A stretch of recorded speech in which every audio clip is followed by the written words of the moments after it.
Continuamos con la serie Cristo en casa y en esta ocasión vamos a iniciar viendo una obra de arte de George Frederick Watts titulada Hope. En esta pintura podemos ver una figura femenina que representa un concepto y en esta ocasión es la esperanza.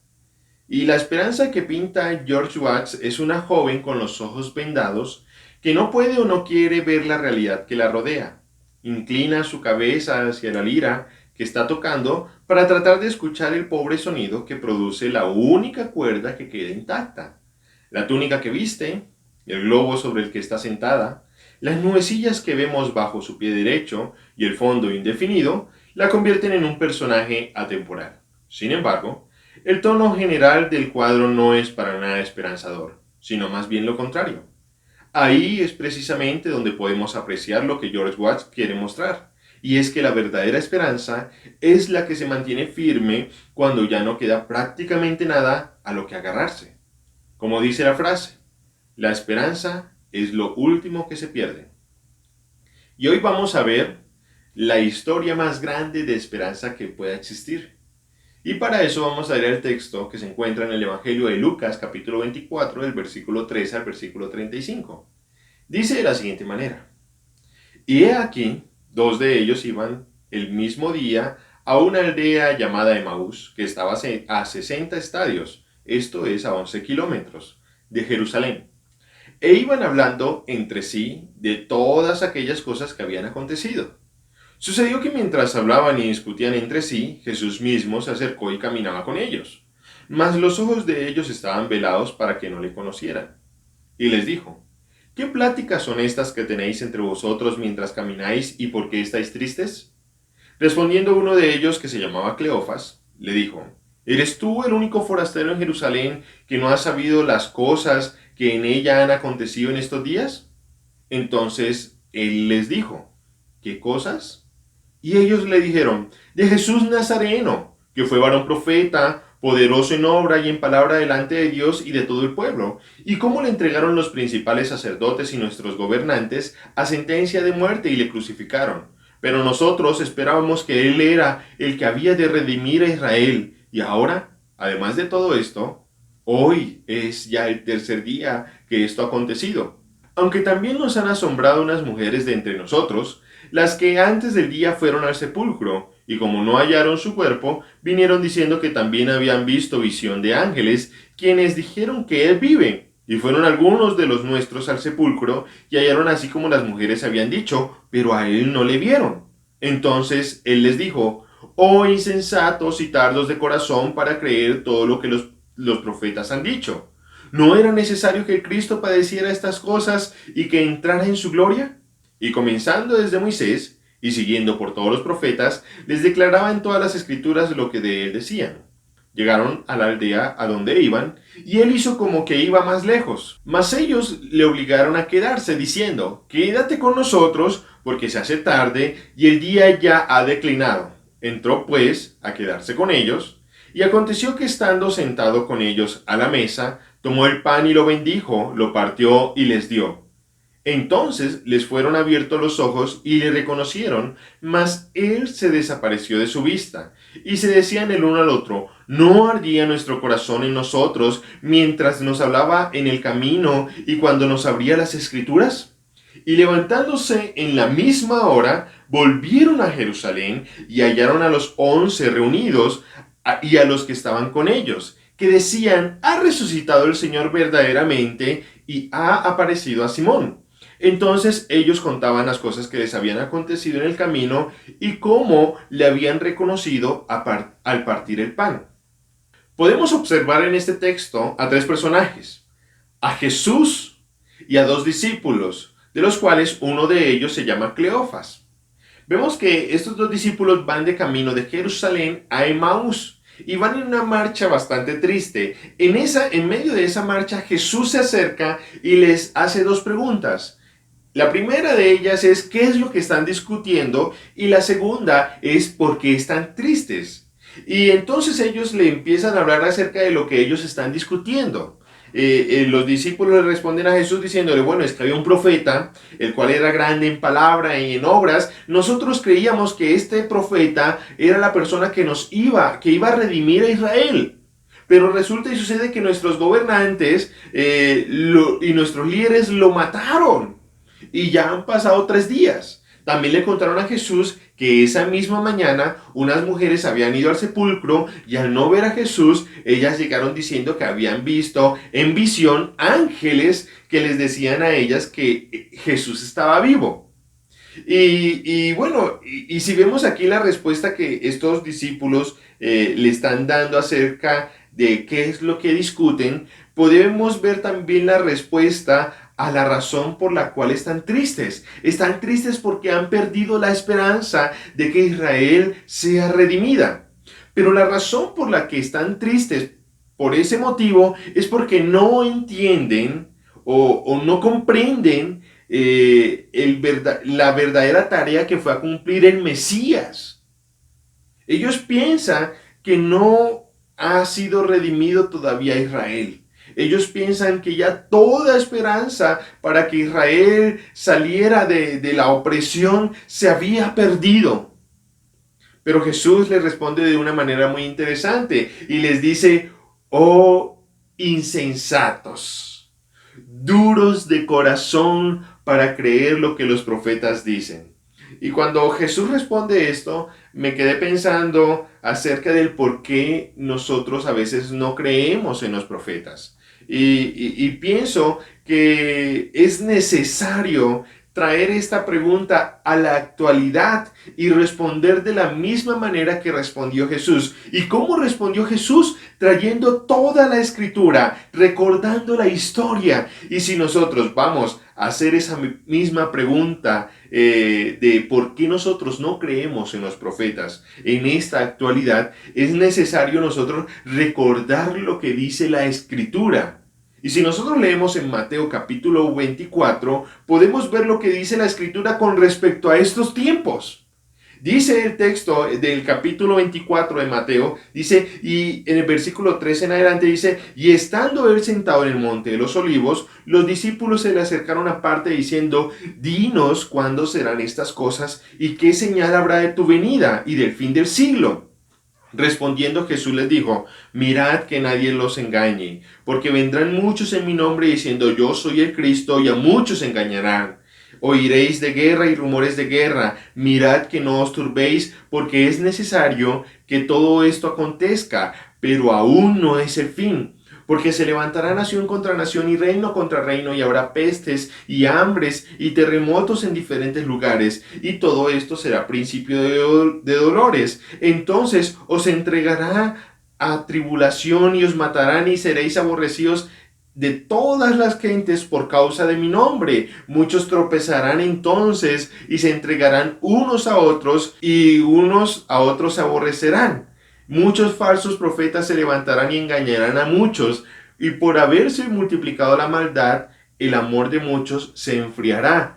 Mas el que persevere hasta el fin, éste será salvo. Y bueno, si tal vez alguno de los que está escuchando esta reflexión siente que ha perdido la esperanza en esta época de pandemia, en esta época de no saber cómo va a ser el futuro, no debemos preocuparnos. Las escrituras ya nos venían hablando acerca de esto, que esto iba a ocurrir, y nos venían hablando acerca de esto desde hace mucho tiempo, que van a venir pestes, que van a venir época de hambre, que van a venir terremotos, que van a venir muchas catástrofes, inclusive que nos van a perseguir. No debemos preocuparnos, es lo que decía el profeta desde antes. Y todo esto es necesario porque esto es el preludio, el preámbulo para lo que conocemos como la venida de Cristo. Ahora, si nosotros pensamos en esto como que es la antesala de la venida de Cristo, yo me emociono muchísimo diciendo, uy, ok, todas estas señales son evidencia de que Jesús está pronto a venir. Yo me emocionaría.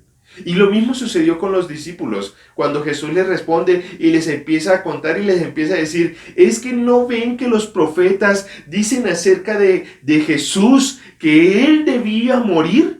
Y les abre los ojos a los discípulos, mostrándoles la verdadera imagen del Mesías. El Mesías debía morir. El Mesías iba a redimir a todo Israel, y no solamente a todo Israel, sino a toda la humanidad. Y así lo hizo. Así lo hizo y lo sigue haciendo hasta el día de hoy. Jesús pagó el rescate por todos. Jesús pagó el rescate por todos. Así que no hay que perder la esperanza. Cristo ya pagó el rescate por todos, y no solamente eso, Cristo viene. Y estaba pensando acerca de un versículo que se encuentra en el Evangelio, en 1 Corintios capítulo 15, versículo 19. Este versículo dice, si la esperanza que tenemos en Cristo fuera solo para esta vida, seríamos los más desdichados de todos los mortales. Y lo que está diciendo aquí el apóstol Pablo es que si Cristo no resucitó, nosotros realmente seríamos las personas que merecemos más compasión en todo el mundo, porque realmente no hay esperanza para nadie. No hay nada después de la muerte. Y es triste vivir de esta manera, sin esperanza. Cuando uno lee el libro de Eclesiastés, uno ve a Salomón buscando el sentido de la vida. Y nosotros debemos entender que Salomón en esa época no se le ha revelado quién es el Cristo, o no se le ha revelado acerca del cielo y de la vida eterna con Jesús. No se le ha revelado nada de eso. Y es por eso que el sabio Salomón, a pesar de su gran sabiduría, él se da cuenta que la vida no tiene sentido. Es vacía, es como intentar agarrar el viento. Es una pérdida de tiempo. Él dice, no hay nada nuevo bajo el sol. No existe nada nuevo bajo el sol. Intenté buscar el sentido de la vida en diferentes cosas, como el dinero, como el placer, las mujeres, como la sabiduría, pero nada de eso le da sentido profundo y sentido verdadero a mi vida. Eso es lo que dice Salomón. Concluye el libro diciendo, vea, lo más inteligente que uno puede hacer es temer a Jehová. Eso es lo más inteligente que puede hacer, y es lo más inteligente que podía hacer toda la gente antes de Cristo. Ahora, lo más inteligente que puede hacer la gente es recibir a Cristo en su casa. Cuando Jesús entra a la casa de estos dos discípulos que están en Emaús, le piden a Jesús que se quede. Jesús hace como si va a seguir, pero ellos le insisten a Jesús que se quede.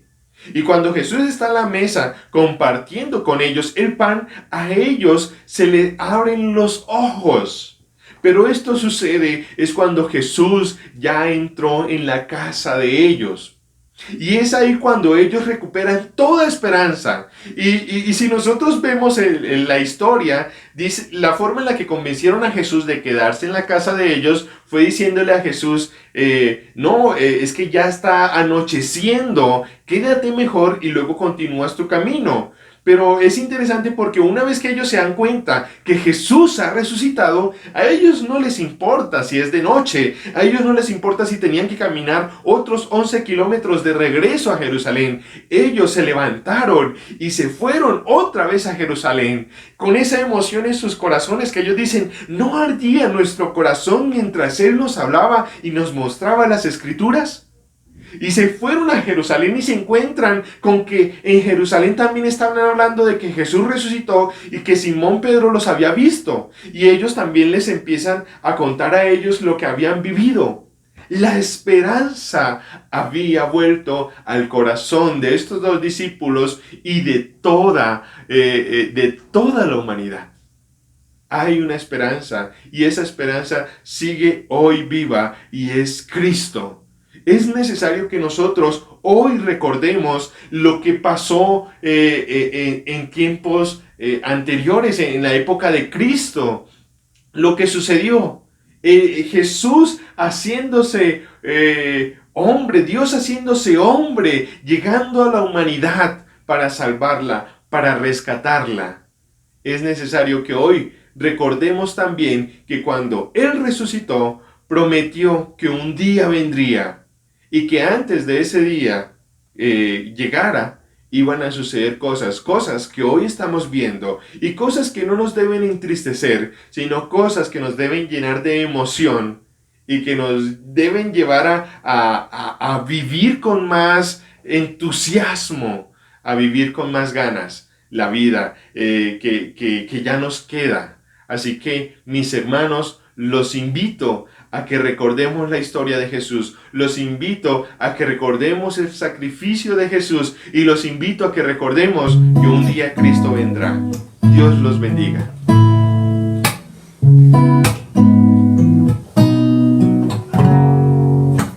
Un día escuché la historia de un carpintero que me vino a salvar.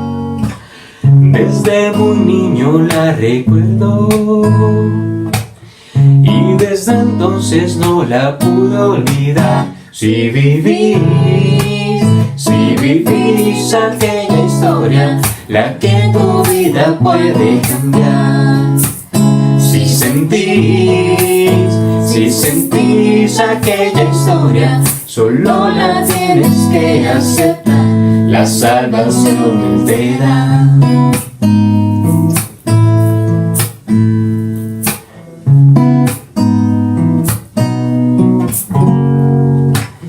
Porque esta historia cambia todo, porque su sangre nos da oportunidad. Yo quiero amarte y alabarte, glorificarte hasta la eternidad. Si vivís aquella historia, la que tu vida puede cambiar. Si sentís aquella historia, solo la tienes que aceptar. La salvación Él te da, y yo amo esa historia, porque es la historia de Jesús. Sin dudar, subió a la cruz para morir, pagar el precio con dolor. Sin tener culpa dio su vida Él por mí. Si vivís aquella historia, la que tu vida puede salvar. si sentís aquella historia, solo la tienes que aceptar. La salvación Él te da.